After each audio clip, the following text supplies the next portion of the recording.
faithful Niner Empire. What's good? You know who it is. It's your boy, Jay in the Bay. The 49ers are looking to bounce back after a disappointing loss to the Seattle Seahawks. We have to fly on down to good old Cincinnati, Ohio to take on the Cincinnati Bengals. And the Bengals have also lost their previous game to the LA Chargers. We've got two teams vying for playoff spots. Now, you know what time it is, faithful. It's time to pontificate, faithful. Who are the Cincinnati Bengals and what do they do well? Well, they're led by their young quarterback, second-year overall player in Joe Burrow. He's having an excellent bounce-back season compared to last year when he suffered the torn ACL. Joe Burrow has already thrown for north of 3,000 yards. He's completing 68% of his passes, and he's also thrown over 20 touchdowns. Now, he does have 14 interceptions, and this could be a place where the 49ers can have some success on the defensive side of the ball on Sunday. But not only do they have a young signal caller in Joe Burrow, they also have a trio of young receivers, Tyler Boyd, T. Higgins. Jamar Chase leads the Bengals in targets, receiving yards, and he's definitely proven why he's the number 5 overall pick in this year's draft.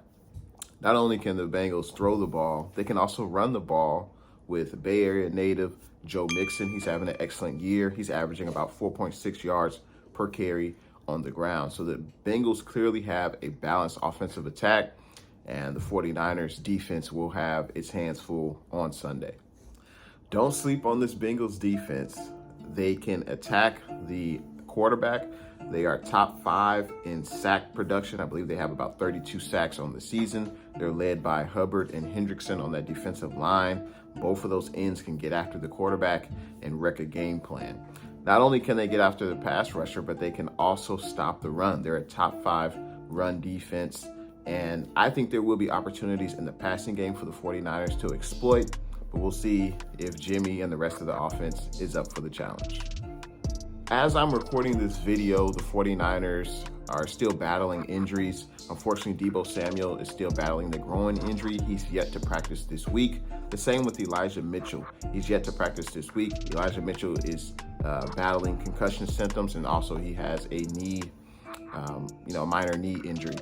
So the rest of the 49ers offensive players will have to step up, specifically George Kittle, the IQ show, Jawan Jennings, Travis Benjamin, Trent Sherfield, also Jeff Wilson Jr. in the backfield, and Jermichael Hasty. Those skilled players will have to step up because I would be surprised if Elijah Mitchell and Deebo Samuel play. This game against the Cincinnati Bengals is all about back to basics for the 49ers. We need to eliminate the turnovers. We had over 3 last week. That's not going to get it done. We also need to play more disciplined football. We had 10 penalties last week. That's also not going to get it done. And we've got to do a better job on offense on executing on third downs.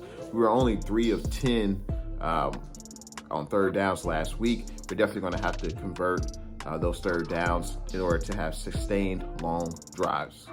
If Elijah Mitchell can't go this Sunday, I would imagine Jeff Wilson Jr. will get the bulk of the carries, and we're facing a top 5 run defense this week against the Cincinnati Bengals. This is going to be a tough matchup. I think Jimmy G and this passing game offense will have to elevate their game. We're definitely going to have to see another huge game by George Kittle. I think he will be the best offensive player on Sunday, and I think that's what we're going to have to do in order to win this game. Our best bet to win this game, we have to get after Joe Burrow. He's prone to throw interceptions. He's got 14 interceptions on the season.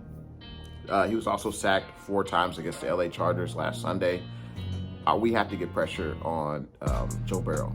The defensive line has to play their best game of the year because our secondary, along with the injuries on the offensive side of the ball, will also be without Emmanuel Mosley, our best corner. So we're going to have Josh Norman and Dante Johnson possibly starting. Obviously, this is a mismatch going up against these skill guys, the wide receivers that the Bengals have, and we're going to have to get pressure with our front 4 against Joe Burrow and force him to make mistakes. Faithful. The 49ers win this game if we win the turnover battle, we execute on third down, sustain long drives, and we don't beat ourselves with dumb penalties. I think we're going to have to get after Joe Burrow, get some sacks, also maybe get an INT on Joe Burrow. And I think Jimmy G is going to have to play one of his best games of the year, because I don't know if we'll be able to have a consistent running game. This is a top 5 run defense in the Cincinnati Bengals, but I think George Kittle is a mismatch nightmare for any defense, and he's going to have to be the best playmaker on the field. And also we're going to have to protect Jimmy G. This Cincinnati Bengals defense, not only can they stop the run, but they are pretty good in rushing the passer. They're top 5 sack production team on defense. And Hendrickson and Hubbard, they lead the team in sacks. So this is going to be a great matchup with a lot of talent on the field. But if the 49ers can do these things, I think we can win the game 31-27. Faithful Niner Empire. What do you guys think of my prediction? Go ahead and leave your thoughts in them comments. And thanks for watching your boy, Jay in the Bay. And I'll see you guys in the next one. Go Niners.